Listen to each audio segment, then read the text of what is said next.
So I recently made a top 10 best race list for Baldur's Gate 3, and since it did so well, I figured I'd do more top 10s like it, but more specialized for best races for individual classes. So I held a poll to decide what class we're going to do first, and yinz voted on the Barbarian, so that's what I'm gonna do. But before we get into it, I first need to explain how I'm ranking things here so that no one looks like an idiot down in the comments section. You're going to anyway, but at least I can try to save you from your own stupidity. First of all, keep in mind that all barbarians innately get proficiency in all forms of weapon and armor, with the exception of heavy armor, which you cannot use alongside your rage ability. This means armor proficiencies, which held heavy sway during my top 10 best race video, will have no sway here. Also, keep in mind that barbarians cannot cast spells whatsoever while they're using their rage ability. This means racial abilities that allow you spellcasting powers will have considerably less value on this list, especially if they're combat-oriented spells. And lastly, flavor and aesthetics will be factored in far more heavily this time as opposed to my previous top 10 for this game, because partially I just want this list to be as different from the previous top 10 I did on this game as possible, but also because, let's be honest here, if you're playing a barbarian, you probably don't want to think too hard about min-maxing and just want to look cool while you smash things. So without wasting any more time on this overly long intro, I'm Ian, and this is the top 10 best races for barbarians in Baldur's Gate 3. Let's get into it. If God had wanted you to live, he would not have created me! Taking the 10th slot at the bottom of this list, almost purely through style, we have the Dragonborn. If fashion was the only thing I was considering when deciding who was getting on this list or not, Dragonborn would be number one hands down, but it's not, so let me cook. The Dragonborn, whilst easily the worst race from a min-maxing lens, offer far more to barbarians than one might initially think. This is because while the damage on your breath attack is rather small as well as its range of effect, it is an AoE effect with guaranteed damage. Additionally, the breath attack does not require you to have a target whatsoever, so if you have an invisible enemy that you know the exact location of, or an enemy that's at 1 HP but won't die because it has high AC, your breath attack could be the thing that puts them down. In fact, I'm willing to say the best class for a Dragonborn to play as in this game is easily a Barbarian, hands down, unless you're doing some shenanigans with the Lightning Breath on a Tempest Domain Cleric.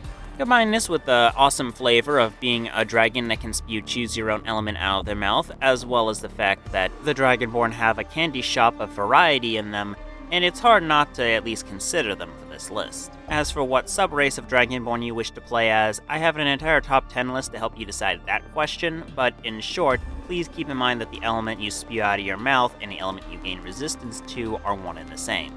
So pick an element that enemies won't commonly be immune to, but will be hitting you with on a regular basis. Taking the 9th spot on this list, we got gnomes. All gnomes have a special ability called Gnomish Cunning. This gives you advantage against intelligence, wisdom, and charisma saving throws, which is extremely useful on barbarians since you're typically going to be dumping one or two of these stats. And when you realize these are the saving throws you need to make to avoid mind control effects like the Harpy's songs or mind control spells such as Charm Person, and you can quickly see why you would want advantage on these saving throws.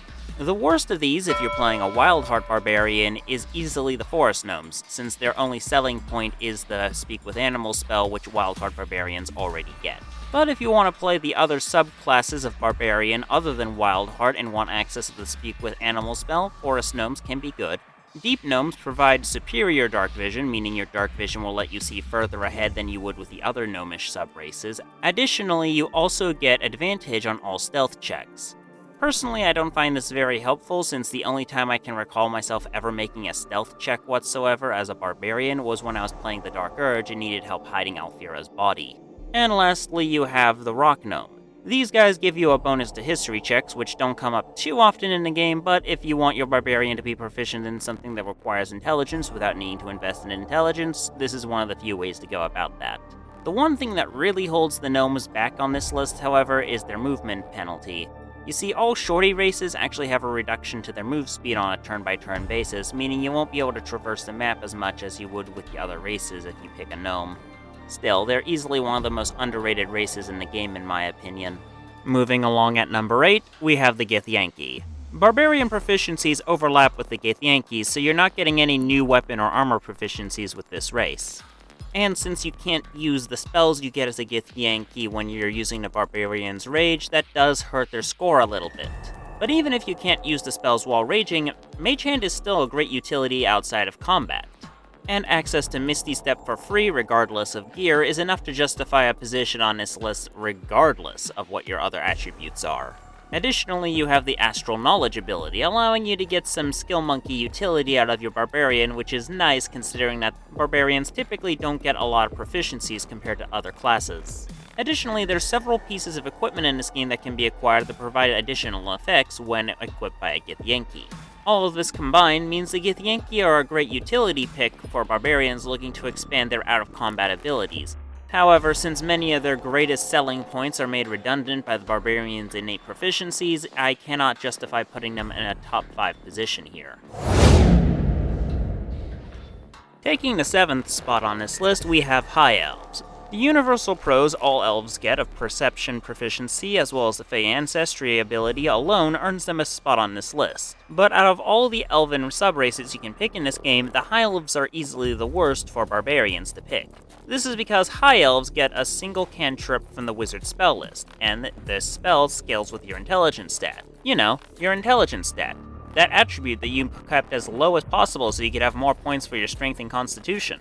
Naturally, this means as a High Elf Barbarian, you'll want to not pick any of the damage-dealing cantrips, instead picking stuff with utility abilities like Friends or Mage Hand. Actually, in all honesty, these are probably the only cantrips that you'll get as a High Elf that a Barbarian would get any mileage out of. After all, you already have innate dark vision, so you don't need the light or dancing lights cantrips whatsoever. Just barely not making it into the top 5, we have the Zariel Tieflings. This is Karlach's race, by the way, which means if you have Karlach in your party, she will have all the abilities we're going over here. However, we are not ranking origin characters here on this list, but rather how good the race is for Tavs and Dark Urge playthroughs. This means Karlach's unique dialogue and ability to eat soul coins will not be considered here. Hence why the Zariel Tieflings are not in the top 3. What you do get from being a Zariel Tiefling innately is the Thaumaturgy cantrip, giving you advantage on intimidation checks, which as a barbarian you'll be doing much more often than with other characters. And as you level up, you'll gain access to 2 spells from the Paladin spell list that you can use once per long rest: Searing Smite and Branding Smite. You won't be able to use these spells whatsoever while raging as a barbarian, but they can be useful if you want a little extra damage in a fight against an opponent that you don't want to waste a rage charge against. This means while you don't get the best possible spells in the game for a barbarian to have access to as a Zariel Tiefling, you are actually able to get some mileage out of every single spell and ability from the Zariel Tiefling's kit, unlike with other Tiefling subraces. Combine this with an amazingly useful fire resistance as well as a fairly large amount of unique dialogue locked behind the Tiefling race, and you can see why they're on this list. At the halfway mark, we got the Drow. The spells Drow get access to as you level up are worse than the High Elf's cantrip in my opinion, but they have better dialogue options to help spice up your playthrough, and the evil vibes they get you can indulge in give them a higher spot on this list. That and the fact they have superior dark vision, which means you can see things from further away in the dark than normal elves. Overall, Drow are great for those of you who want to play an evil character and want to have evil dialogue options opened up to you. Just barely not making it into the top 3, we got Dwarves. The Dwaigar are the best overall of these from a min-maxing perspective, with their enlarged spell, ability to turn invisible outside of combat, and their unique Dwaigar resilience. But Gold Dwarves allow you to increase your already considerable HP even further than normally possible. In fact, if you're picking Barbarians simply because they have the most HP per level of any class, I recommend the Gold Dwarves since they will allow you to have the largest health pool possible. Just be sure to max out your constitution as soon as you can, and you're guaranteed to have a massive HP pool that few enemies will be able to whittle down at, especially if you wear any kind of armor. Speaking of armor though, do not pick the shield dwarves in this game if you're playing a barbarian whatsoever. This is because the only selling point of a shield dwarf is the fact you get light and medium armor proficiency, something that barbarians innately get by being a barbarian. This means the only benefit to being a shield dwarf are the universal pros of playing any dwarven subrace. Overall, if you want your character to be the closest thing to Gimli that D&D will allow you to play as, playing a Dwarven Barbarian is a good consideration. Just keep in mind that you do have the shorty movement penalty that all shorty races get. Taking the bronze medal on this list, we got the Strongheart Halflings. The Halfling's Halfling Luck feature alone is enough to get you in the top 5. Combine this with the fact you have the Dwarves' poison resistance under a different name tag, as well as advantage against the fear status condition, and it's hard not to put these guys on the list. In fact, I'd say the Halflings are so powerful that the only things that stop them from being number 1 are the fact they have to deal with a shorty movement penalty, as well as a lack of dark vision, hence why they failed to get the number 1 spot on this list. Coming in with the silver medal, we have Wood Elves. Same universal pros of being an elf from the previous entries on this list. Immunity to falling asleep through magical means, as well as advantage against getting charmed, is always nice to have, but the real reason Wood Elves are on this list is the fact they actually get more movement per turn than other races. This means if you want to be able to run around in melee distance of everyone, Wood Elves will be able to ensure you can close the gap in time on your first turn. However, while movement is king in this game and being able to close the gap is far too powerful to not be in the top 3, the Wood Elves fail to provide anything to Barbarians once they do close the gap. And since you don't always need to run across the entire map in order to hit the opponent you want to hit, the Wood Elves just barely fail to get the number 1 slot on this list. And the winner at number 1, surprising absolutely no one I suspect, are the Half-Orcs.